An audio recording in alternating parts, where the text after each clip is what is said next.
Welcome to Decoding Multifamily, a video podcast that explores different aspects of multifamily operations and takes a deep dive into the important topics that affect the apartment industry. Watch as co-hosts Suzanne Hobson and Paul Marks engage with multifamily thought leaders, rising multifamily superstars, and apartment industry icons. Decoding is defined as the process of extracting meaningful and useful information. So watch closely as we begin Decoding Multifamily.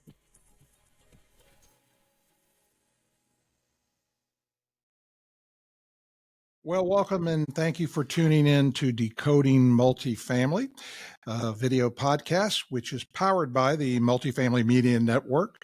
Go to the Multifamily Media Network website, and you can subscribe to not only this podcast, but other podcasts from some great, terrific industry icons. It's multifamilymedianetwork.com. Today, we have two special guests who are wonderful people who I've known for several years and enjoyed the company of them on another thing that I do called the uh, uh, Multifamily Matters radio show. And today we have Kara Rice and Jen Piccotti, along with my fantastic co-host, Suzanne Hobson. Before we jump into the conversation, I do want to let everybody know that this episode is sponsored by AppWork. AppWork is one of the founding sponsors of the Multifamily Media Network. It's much more than maintenance. AppWork is advanced business intelligence, streamlined maintenance workflows, and you can keep an eye on the leaderboard as your service teams enjoy the gamification of maintenance. Visit AppWork today at appworkco.com and transform your productivity. Suzanne, why don't you go ahead and again introduce our two guests and let's get into a little bit about what they're doing right now. Sounds great, Paul. And again, welcome, Kara and Jen.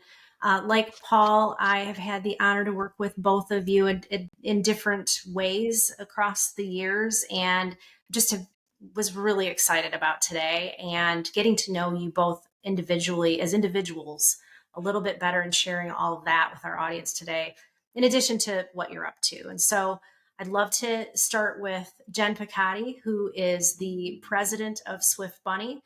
Swift Bunny is a wonderful company in our space that focuses on the employee sentiment, and we'll deep dive into that a little bit further. But her background is extensive as it relates to prop tech solutions that help to reduce employee and resident turnover, and also optimizing portfolio performance and maximizing ROI. She's had experience in the space working for Satisfax as one of the founding members of that team as well. And so just a really great depth and knowledge of what makes people tick in our space. So again, looking forward to digging more into that. Kara Rice, I think I've known you now, I don't want to time it, but it's been a couple of decades, right? And I think you started out with Maryland management way long time ago. I met you at Grace Hill when you were my fantastic leader there. And now here you are with Swift Bunny. You are the vice president of education there and have joined forces with Jen Piccotti, Joe Bailey, and some other greats of our industry to really, again, bring to the forefront focus on our people, what makes them tick, and how they're feeling in the space, which I think is really impactful. Both of you also do a lot of public speaking. I could probably take another 10 minutes just to talk about all of your accomplishments and all of the recognition. But let's get to the questions and dig in if we can. So I'd like to start with Jen. Jen, as president of Swift Bunny, I'd like to really dig into the why and how you're really tied into your role, maybe some of that alignment with your core values and why you're doing what you're doing in your role. That's such a great question, Suzanne. And thank you, first of all, for having us on this show. The biggest driving force for me has always been understanding just why people do what they do, why one thing might impact another thing. And so when I have the opportunity to understand whether it's how residents are feeling, how employees are feeling, how leaders are interacting with their teams, and how they're trying to drive their own businesses, I love being able to connect those dots and try and help find solutions or provide insights on how do you move forward? What's the next step and what's going to make something better rather than worse? And so that for me is really it, just gaining understanding and elevating. And whether that's elevating a customer experience, an employee experience, elevating a level of communication within an organization, just making things a little bit better on a daily basis, on a weekly basis. That for me is so satisfying, and it just feels like such a triumph when even when you're able to make a little bit of progress forward. It's like, okay, yes, we're moving forward. Something's a little bit better than it was before. I love that. And, on that, when I look at your vast career and the time that you've spent on examining this type of data, right? Whether it's resident sentiment or employee sentiment and how that works in organizations to make them better. I think that data, being connected with the people part and the driving part of that, is the reason why, it's been so successful to really make that difference. And where have you seen that really happen? Like where, teams or people have taken that data and really utilized it and made a difference. Like, are you seeing that from these efforts? Oh, absolutely. I mean, that's the joy of this work, is really being able to hear the success stories of, uncovering what was happening before, what may have been getting in the way, what may be frustrating. For example, one of my favorite, most recent examples of this is a company who they were scoring really poorly on their benefits, and the benefits meeting the needs of the on-site employees in particular. And this leader really took that to heart, and they were going through their process of evaluating all of their offerings, insurance, all of those things. And it was important to her that, yes, they wanted to take price into account, but she always also wanted to make sure that whatever they put into place was actually going to be usable for her team, that they would actually take advantage of it and increase their participation. And so they found a company, and they implemented this new insurance program where the premiums might still be around the same that they had been, but from that point on, you had no other out-of-pocket expenses, none whatsoever. And on top of that, if you had been an employee for 5 years, the company would pay your premium completely. And so she actually had, like, a maintenance guy in particular come into her office and personally thank her because of a mental health issue he'd been dealing with for years and years and years that had never been treated. He just didn't have the means or the ability to get treatment for it. And because of this new insurance program that he was now participating in, and the barriers to entry had been removed, he was now able to get this treatment and not only improve his life, but the life of his family. And you could see it on the results of their survey. I mean, the increase was like an increase of 10 points on how people felt about the benefits. And I'm telling you, if you see an improvement of 2 points, it's like, yes. And so to see something, a 10-point increase, you're like, oh my gosh, this is life-changing for these employees. And that to me is where that joy comes. It's like something is better. It's better for the employees. And she took the time to look at the data and really dive in and make good decisions based on what was going to be meaningful to them. I love that. I think oftentimes we hear about data sort of sitting on the desk, right? And nobody does anything with it that's impactful. And we spend a lot of money in the industry on these types of tools and information. And to hear that that leader took it to heart and really decided to make an impact in the business and at the frontline level, really, really cool. Thank you for sharing that. Kara, relatively the same question. I know as someone that is just a champion of education and informing people and also teaching them on different ways of maybe moving through some of these obstacles. What is it that drives you to do this with Swift Bunny as your vehicle, if you will? Yeah, so it's interesting. I've been involved in education in multifamily for most of my career. Had the good fortune of being able to work alongside you for a while, Suzanne, in that journey. And what kind of inspired me to jump on board with the Swift Bunny team is from all of the years that I worked on the learning and development side in the business, um, it was evident to me that we could only make so much progress with our people on the training side until we address the turnover side, because it's like this constant churn of training up new hires only to see them walk out the door. And then you're just training the next batch of new hires, really just kind of hamsters on a wheel. So that was the catalyst for me on joining the Swift Bunny team, is because I really feel like there's an opportunity here and a need in multifamily for us to fix that and to drive down employee turnover. That's what I'm really passionate about. And I think in the industry, we have a sense that that's just how it is in multifamily. Oh, we're a high turnover business, just like retail, just like restaurants. And everybody just kind of accepts that.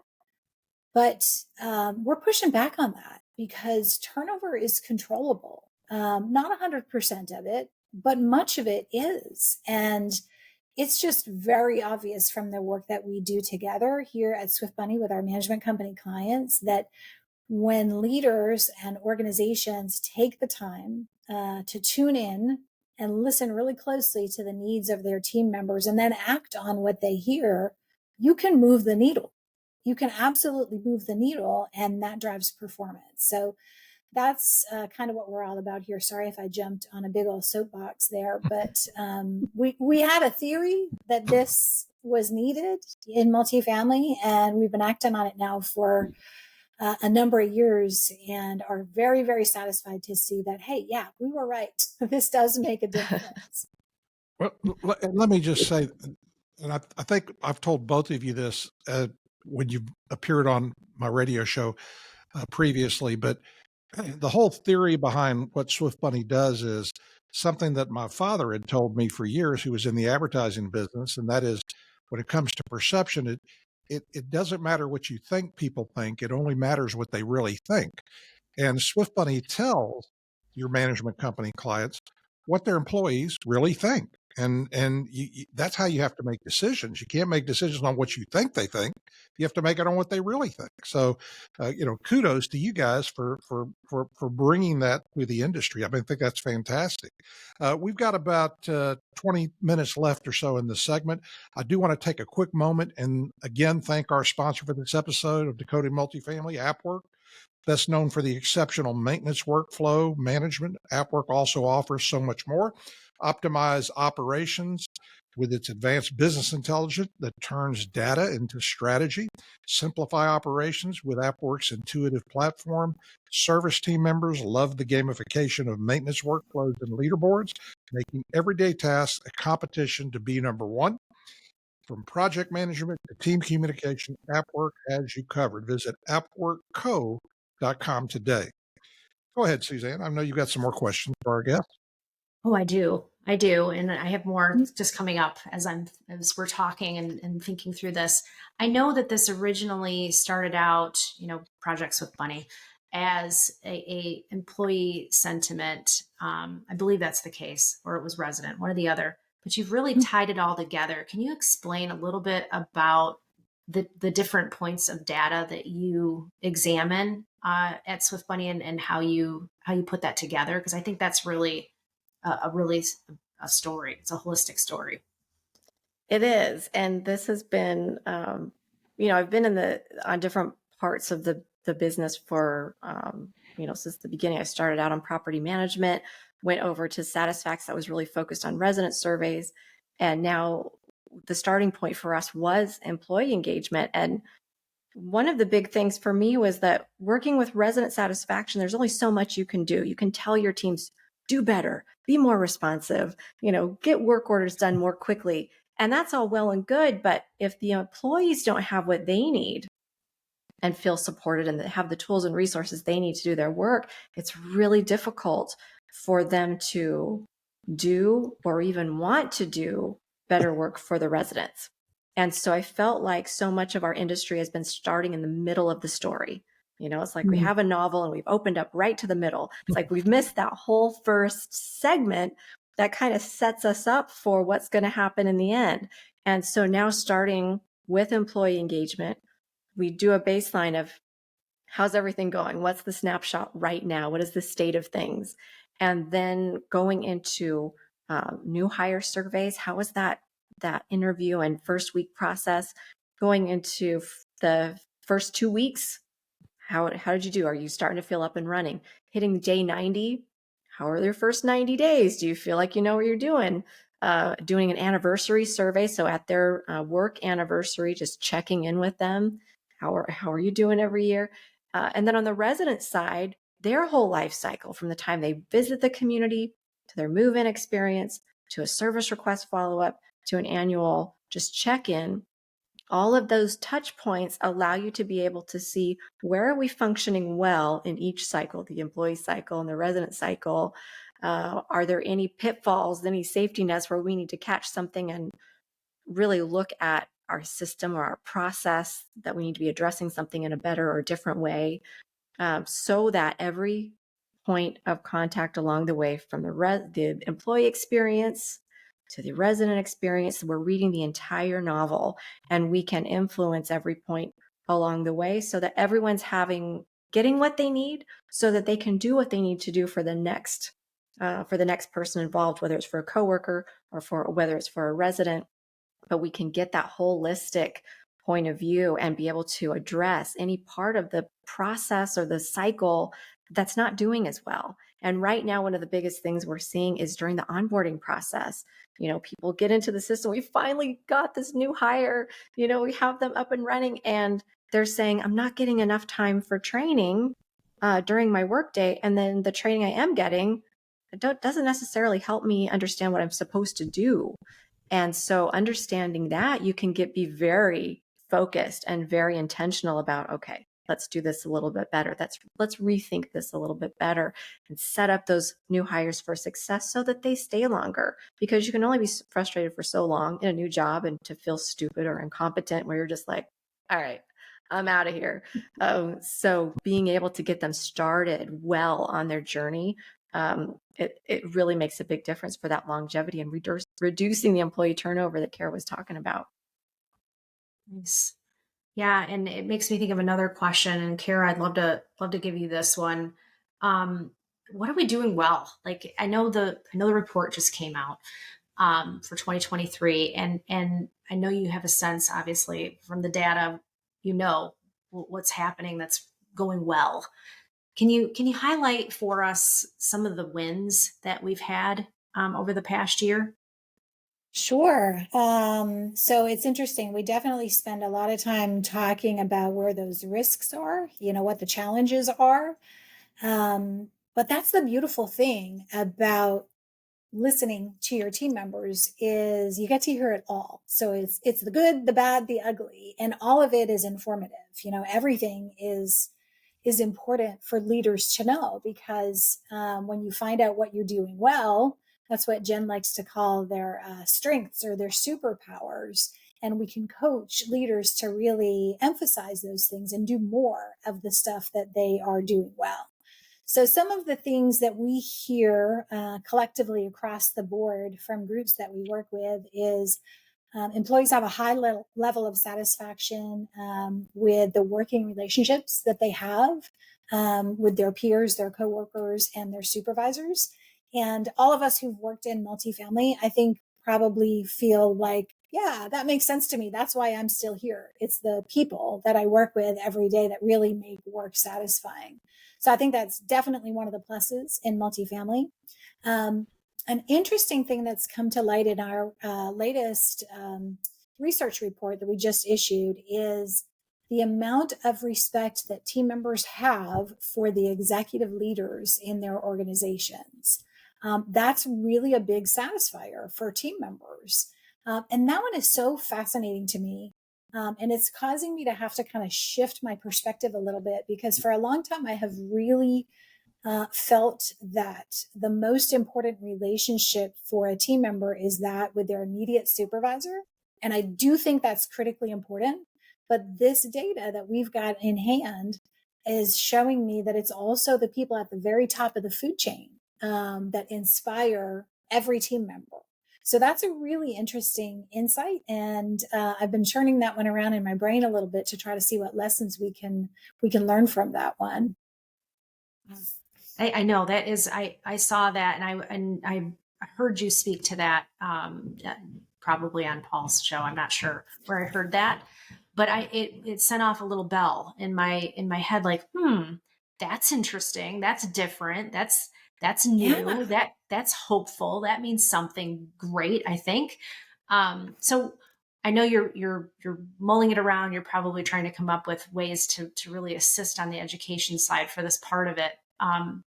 But what are we not doing so well? Let's just throw that out there, and Jen or Kara can take that. I mean, what is it? Some of the same old, or are you seeing anything unique or different on that side of the house?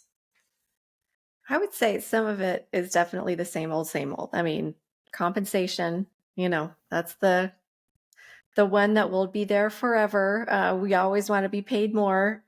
Residents always want to pay less. Those are just the things that we know are going to be true in our industry. And communication is also one that we see pretty frequently. But I think something that's shifted a little bit is that the types of communication. It's the macro communication and the micro communication. How is, going back to executive leadership, how are they sharing with the entire organization where you're going?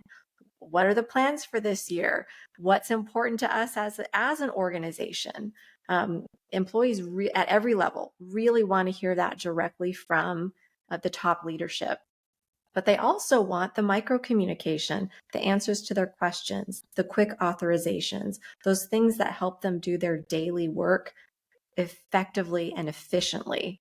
And so I think companies, sometimes they do one really well and maybe one not so well. And we really need to look at it holistically of how do we get information to and from every corner and niche of our organization so that people have the information they need to not only do their work well, but also feel like they know what's going on. Because none of us likes to feel like we're flying blindly. And when we see changes going on and we hear about them down the road or days or weeks later, and we're like, well, I didn't know that was going to happen. I didn't know we were going to sell that property. I didn't know we were acquiring a portfolio. What does that mean for me? I think we underestimate how unsettling change, even if it's good change, can be for an entire organization. So I think that's one that we need to pay attention to. And also having the tools and resources and technology, the right tools and resources and technology so that our teams can be efficient and effective. So we've thrown a lot of technology at our teams.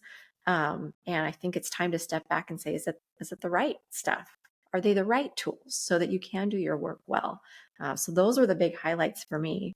Kara, anything else that stood out to you from this year's report? Yeah, there's one topic that is new on our report this year that I find really interesting. And Suzanne, being so passionate about leadership, I think you'll appreciate this one. So we have about 1/3 of employees surveyed who say that they don't agree that policies and procedures are being enforced consistently. And that's really fascinating to me. And I think there's a whole lot of management lesson in there. People really care about that. They want consistency in their management, and everybody wants to be surrounded by other high performers. And when leaders are allowing folks to maybe not carry their load, the others resent that. So I think it's really, really interesting. I think a lot of leaders and supervisors might think that that team members are looking for a nice supervisor. They're not. They're looking for an effective supervisor. And that means calling people out when it's appropriate to do so. What a nugget. I Yeah. love that. You're right. I love that very much. I think any of us who have been in the seat of having a leader who isn't that way know that it can be really frustrating. Just say it. Like, tell me what it is I need to do better, or what I'm doing incorrectly, or how I can do it better. Yeah. Yeah, and That's they beautiful. really resent it Mhm. when they see that others are being able to get away with, Yep. less than, because it tends to make their workload heavier, right? Everybody, like I said, everybody wants to be surrounded by excellence, and if the leader or the manager is not demanding that excellence, they really resent it. Ooh, this sets up really nicely this next segue into the two of you and what makes you such leaders in our space. You're very strong women, both of you, extremely intelligent. You have the ability to connect with people on a level that is, I don't know, breathtaking to watch. I don't know the adjective I'm looking for, but that's what comes to mind right away.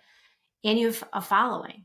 So, can you share for the people that are just getting started in our industry and are maybe picking and choosing what they want to go into, or are unsure, how do you really make an impact? How did you make an impact? And what advice can you give to others out there in our space on what to do right? Especially if you could look back. That's always the famous question. If you could look back at your earlier career and you know what you know now, what would you do differently? And that advice would be great for our listeners. So, Jen, do you want to take that one first? Sure. That's a fun one because, you look back and you think there's some things where you're just like, oh, cringe, as my kids would say. Uh, and then there are other things where it's like, okay, I did that, and that was good. I think there's a couple things. I think first of all, pay attention to what you're good at and what's exciting to you. I think when I was coming up, my thought for whatever reason was, well, it can't be worthwhile unless it's difficult. So unless I have to work really hard, it's probably not worth my time. And I couldn't be more wrong. Yes, it's important to, if you know where you have gaps or weaknesses, sure, try and make them stronger if that's an important skill. But don't major in your minors. Go for those things where you know that you're good at it, you enjoy it, because most often when we're good at something, we tend to enjoy it more. It happens more quickly and more easily. And the end result is so much bigger than just, it's not 1 + 1 is 2, it's 1 + 1 is 3, because you're matching your gift to the task at hand that you have a gift for, and it makes it so much better. So I wish I had found that out a little bit earlier, so I would have pursued that. But when I did find that, and when I did start trying to place myself in the way of those types of projects that were really fulfilling and interesting and exciting, and I felt like I could be helpful or useful, I started to then get brave enough to ask for more. And I think that is the key. If you don't ask for the opportunity, you're very rarely going to get it. And I think every big move that I made, I asked for it. And Kara can attest to this. This has happened in like the past year, where she was encouraging me to ask for more. And if it's not going to happen, it's not going to happen. But many times that door will open and you can walk through and you get an even bigger opportunity to do more, to say more, to help others more, and then also to be able to open doors for others. And I think that's one thing at this stage in my career. I'm looking for those opportunities on how can I help other people take a step forward? How can I help them identify what gives them joy and helps them feel useful? And I think people just need to think about, what is it that I'm most interested in? What is it that I get excited about and I want to talk about at home? When I get home from work, those are the things you should pay attention to and pursue more. I love that. And it just is ringing for me. Don't major in your minors. Yeah. Oh, what a nugget. Yeah. There's a lot of nuggets in there. Thanks, Jen. That was great. Kara, what about you? So let's see. Something that I often tell my kids is you're in charge of you. You're in charge of you. And here's what I mean by that. I think back to when I first started in property management, and I'll be really honest, this was not a deliberate career choice. I just really kind of stumbled into this because I needed a job and the community that I was living at was hiring. I didn't know that this was a thing that I could make a career out of. But I very quickly fell in love with it because it was just high energy. I was at a 564 unit community. So it was busy, busy, busy all the time. And I met so many fascinating people. So yeah, I was hooked from the jump. However, the company that I very first started with, my first role in the business, they really didn't offer any training whatsoever. So it was like, hello, welcome aboard. Here's a giant ring of keys. Have at it. And I stumbled around for a little while. But here's where I feel like my career really got a jump start is when I figured out to get my butt to the apartment association and get some training. So the company that I worked for really didn't offer any training, but to their credit, they were extremely supportive when I came to them and said, hey, the apartment association has this workshop going on. Can I go? Yeah, go. And then I enrolled myself into a CAM class, certified apartment manager class offered through the association, courtesy of the NAA. That was a life changer for me, you guys. Not only for the instruction that it provided, which I needed because I was not getting any of that on the job, but also for the camaraderie of it. You know, just that opportunity to interact with other people who were doing similar work and hearing about the work that they were doing and the different communities that they manage, the different aspects to our business, such an eye opener for me. And it really led me to realize I'm in the right place. There is endless opportunity here in multifamily, and I'm going to keep doing this. So I'm just grateful to myself, that younger self, for being able to figure out that that was the education that I needed and pursuing it. So that would be my advice to others getting started in the business. Just learn absolutely everything that you can. And really, I'm very bullish on property management as a career because it has been so good to me. And I think there are endless opportunities.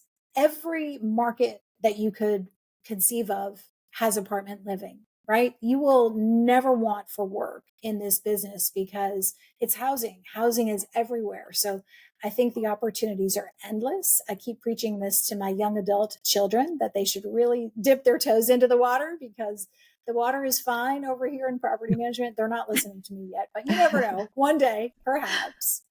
And Paul, I know I reached out to you recently because you had a blog post that, it just made me so happy. I want to make you the industry's spokesperson for recruiting new blood into property management. Well, So I know you feel the same way. I do. Listen, we've got about 2.5 minutes left. I wanted to jump back to a question I have about Swift Bunny. I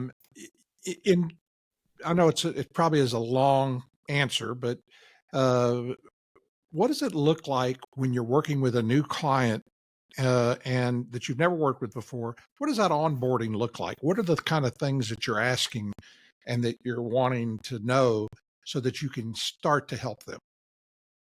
That's such a good question. The onboarding process, it's so important because you're really getting to know who they are. And so we have kind of a whole intake form kind of thing where we find out about their general policies and procedures, their general benefits and training and education that they provide for their teams, how they communicate with their teams. We get a sense of their general culture from at least an administrative perspective. What's the lay of the land? How do they generally operate?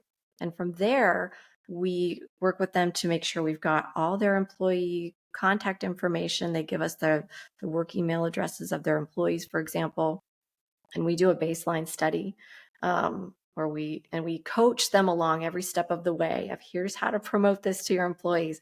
Here's how to help assure them that this is confidential. No one's going to be spotlighted like, Kara said this about her regional. We want to make sure that they feel safe and know that their information, we're not looking for the loudest voice in the room. We're looking for the collective voice of the team. Those are the trends that we're really looking for.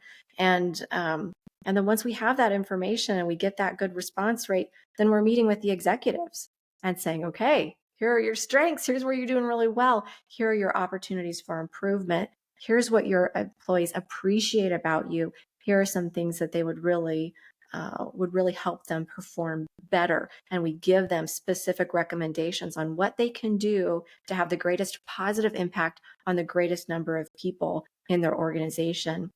And we try and make it as easy as possible and very focused because, man, it's property management. We've got limited time. We've got limited resources. We have limited people to do the things.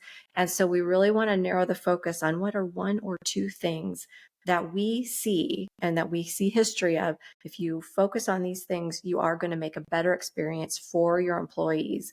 The feedback that we get is very positive about how we really held their hand every step of the way. They feel like we really know who they are first before we try and tell them what to do. We really try and understand, who are you, what are you all about, and what are your goals for your team members, and we help them get there. That's fantastic. I mean, that is such a great way to start a relationship. Before we close out, I wanted to ask both of you first of all, I know Suzanne feels the same way. I love having conversations with both of you because you always bring the receipts with you when you come, and that's fantastic to be able to share that with our viewers and our listeners. But I want to give you a chance to, if someone wants to reach out to you to get in contact with you, what's the best way for them to do that? And you can start, Kara. Sure. So you can always find us via our website, which is swiftbunny.com. And then my email is Kara, Kara, @swiftbunny.com. But you'll also find me being pretty responsive on LinkedIn. I spend a fair amount of time there, so you can find me on LinkedIn. Okay. Jen? Yeah, the same thing. I'm Jen @swiftbunny.com. And I'm on LinkedIn as well. And we love just to have conversations. So if you reach out with questions, you're looking for data about employee engagement, about resident engagement, we are always happy to share information because, rising tides float all boats. The more information that we can give the industry, the better we all do. Well, thank both of you for being here today. I do want to take a moment also and again thank our sponsor for today's episode, AppWork. Imagine carrying a digital make-ready board in your pocket with work order tracking, maintenance technician leaderboards designed to gamify the process and bring out your team's competitive best. AppWork offers solutions to headaches that have plagued the multifamily industry for decades. Visit www.appworkco.com today. Thanks, Suzanne. Thanks to both of you. We will be back very soon with our next episode of Decoding Multifamily, which can be found exclusively on the Multifamily Media Network platform. Go to multifamilymedianetwork.com if you want to learn more about this podcast as well as others. Thanks so much for watching today. Look forward to seeing you soon. Thank you for watching this episode of the Decoding Multifamily video podcast, and please tune in to future episodes.